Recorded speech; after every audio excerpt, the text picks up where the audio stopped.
গণঅভ্যুত্থানের মুখে দেশ ছেড়ে পালিয়ে যাওয়া বাংলাদেশের সাবেক প্রধানমন্ত্রী শেখ হাসিনাকে ভারত থেকে ফেরত এনে বিচারের মুখোমুখি করতে ইতোমধ্যে দিল্লিকে আনুষ্ঠানিক চিঠি দিয়েছে ঢাকা। তবে এ চিঠির জবাব কবে আসবে বা আদৌ আসবে কিনা তা নিশ্চিত করে বলা যাচ্ছে না। সত্যি যদি চিঠির জবাব না আসে তাহলে কি করবে বাংলাদেশের অন্তর্বর্তী সরকার, জানাবো আজকের প্রতিবেদনে।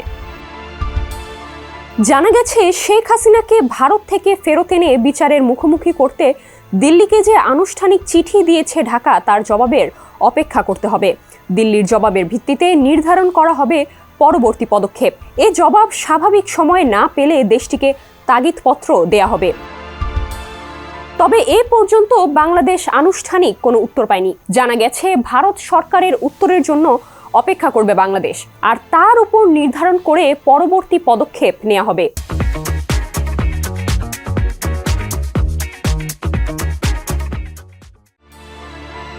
শেখ হাসিনার ভারতের স্ট্যাটাস বাংলাদেশ আনুষ্ঠানিকভাবে জানে কিনা এমন প্রশ্নে তিনি বলেন, যেহেতু পররাষ্ট্র উপদেষ্টা ও সচিব এই নিয়ে আগে উত্তর দিয়েছেন, ফলে তার কোনো মন্তব্য নেই।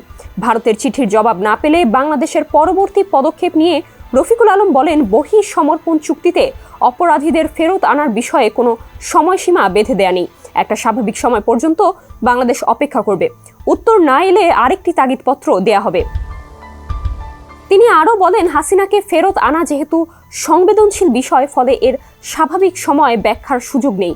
দুই দেশের সরকার যতটুকু সময়কে সঠিক বলে মনে করবে সেটিই স্বাভাবিক সময়। বহিঃসমর্পণ খারিজ করার নমুনা নিয়ে রফিকুল আলম বলেন, এ সংক্রান্ত কোনো তথ্য পররাষ্ট্র মন্ত্রণালয়ের কাছে নেই। এ বিষয়ে স্বরাষ্ট্র মন্ত্রণালয় দেখভাল করেন। জাতিসংঘের তথ্যানুসন্ধান দলকে সরকার তথ্য না দেয়া নিয়ে এক প্রশ্নের উত্তরে পররাষ্ট্র মন্ত্রণালয়ের মুখপাত্র বলেন যে প্রত্যাশিত সময় ছিল, সেই সময়ের মধ্যে তথ্য দেওয়া সম্ভব হয়নি। সংশ্লিষ্টদের কাছ থেকে পররাষ্ট্র মন্ত্রণালয় যখন তথ্য পাবে তখন মন্ত্রণালয় জাতিসংঘের তথ্যানুসন্ধান দলকে দেবে।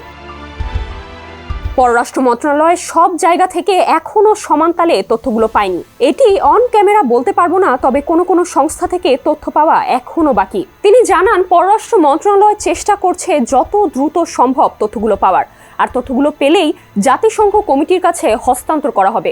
নুসরাত জাহান, সমকাল।